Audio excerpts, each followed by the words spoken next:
Algebra 2, Lesson 3-5 example for interpreting the zeros of a function. So in the last example, we learned how to find zeros using graph and the function, right? So here we're going to interpret zeros of a function in real life. So let's look at this example. Acme innovates, makes, and sells lamps. Their profit, P, in hundreds of dollars earned, is a function of the number of lamps sold, X, in thousands. So the X represents the number of lamps sold in thousands, and P is representing the profit. From historical data, they know that their company's profit is modeled by the function shown. What do the zeros of the function tell you about the number of lamps that Acme innovation should produce? So think about our relationship. X represents the number of lamps, right?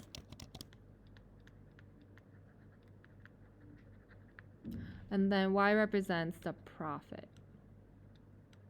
Yeah. So we want to have a positive profit, right? We don't want a negative profit. But obviously, this part of the graph does not make sense because negative number of lamps don't really make sense, right? Yeah. So if we have produced positive number of lamps, then our profit will start from negative because it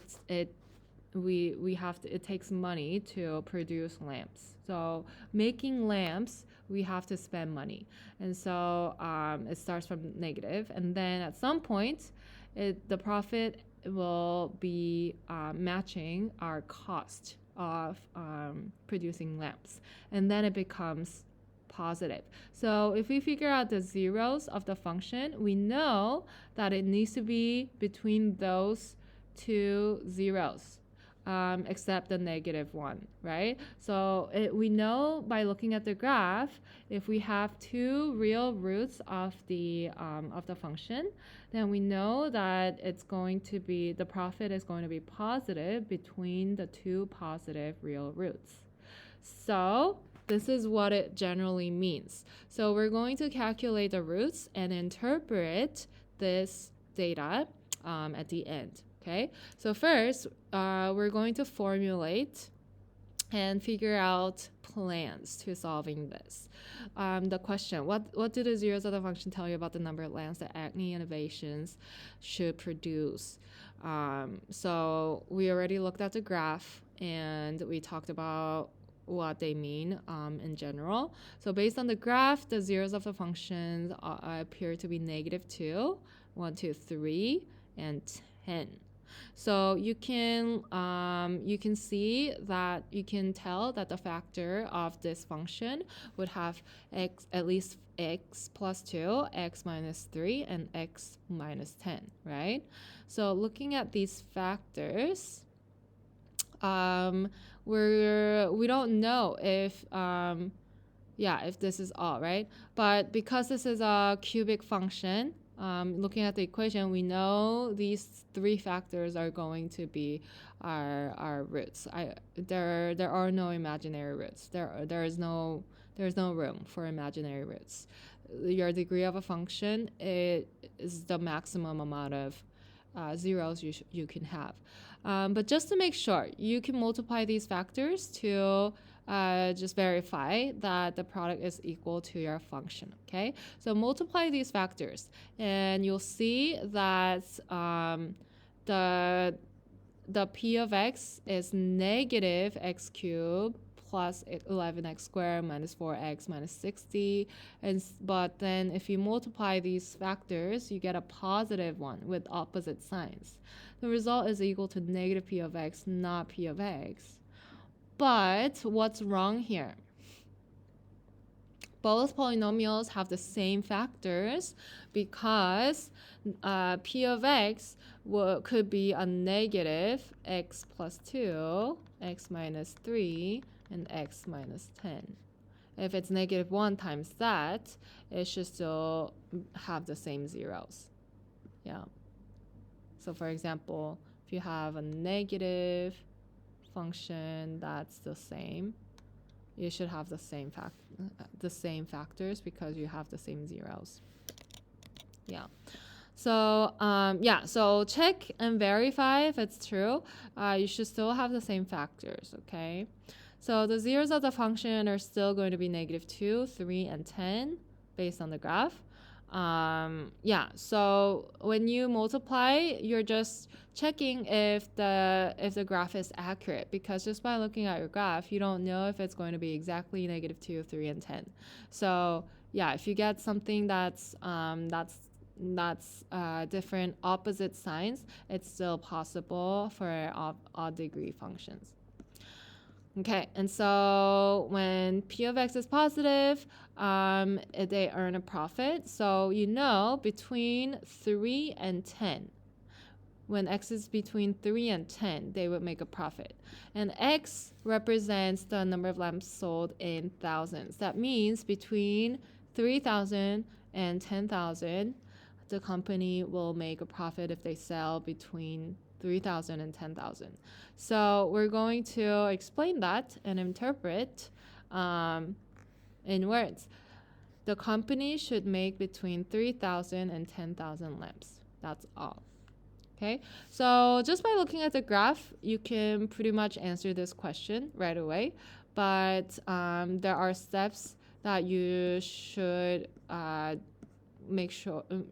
take to verify that your guess is true and is verified, and you can say that it is true.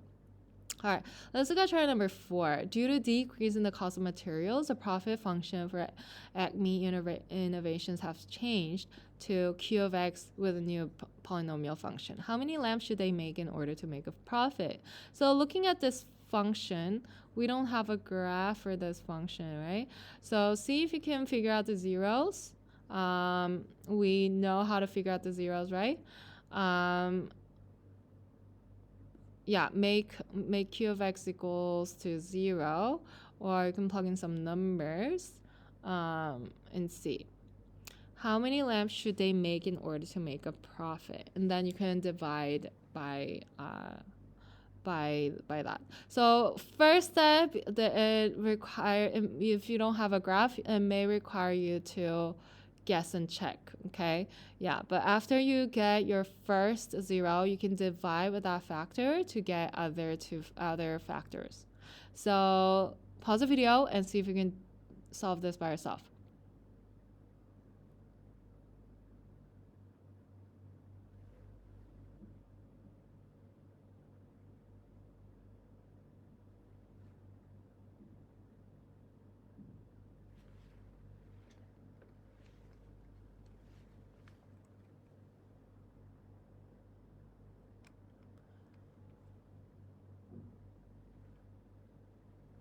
Okay, are you ready?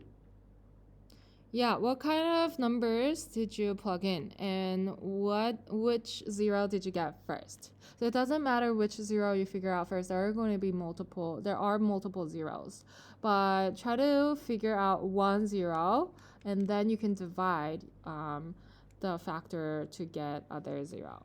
So I think 1 is one of the factor, right? So plug in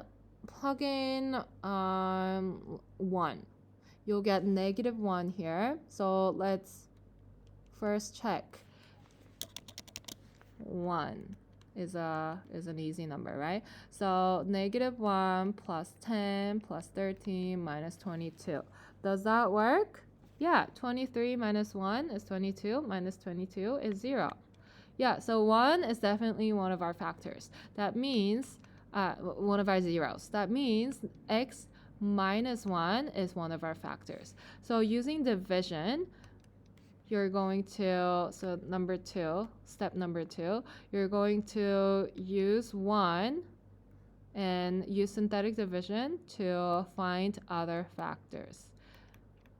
Okay, so put in -1 down and then multiply, 9, multiply, and then add and then multiply, 0. So then we have negative x squared plus 9x plus 22 as another factor. So our q of x is also equal to this times x minus 1. So this is a quadratic function. We can figure out other two factors, right? Let's see. So if you take the negative out, you'll be able to factor it out more easily. If you factor out negative, then you have this where your a is positive. You can use quadratic function, or you can factor out by using just the factoring method. So 11 times 2 is 22, but they need to be both. One of them has to be negative, probably 11, because negative 11 plus 2 is negative 9, right? So x minus 11 times x plus 2 will multiply to negative 22 and add up to negative 9x, and then that's x squared. So we have the factors here now, right? Easy. And then now we have to interpret our solutions. We have to know whether the graph is positive or negative because this is a profit function. Obviously, the negative roots, so negative 2 root, when x is negative 2, it shouldn't work because we can't produce negative lamps. So when x is 1, when x is positive 11, we have zeros. But we need to check whether the graph is positive or not in the intervals. So step number 3, you're going to check the intervals. So anything between 0 and 1, let's check if it's positive or negative. So plug in 0.5, and then q times 0.5 would be what? You can use the calculator as well. Negative 0.5 cube plus 10 times 0.5 square plus 13 times 0.5 minus 22 should be negative 12.875 or negative 103 over 8. Okay, and so this is negative, right? So we know that from 0 to 1 is going to be still negative. Yeah, so in your graph, you can imagine from 0 to 1, it's going to be negative. And then from 1 to 11, we're assuming it's positive, but you need to verify, okay? So pick a number, q of 2. So if you pick q of 2, you should be able to figure out by plugging it in. Times 4 plus 13 times 2 minus 22 is equal to 36. So it's positive. Okay, so from 1 to 11 is positive. And so if we check the interval that's greater than 11, it's going to be negative. So we know that the company has to make at least between 1,000 and 11,000 lamps to make a profit, right? So let's type that.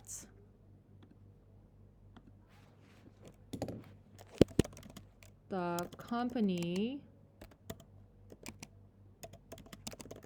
should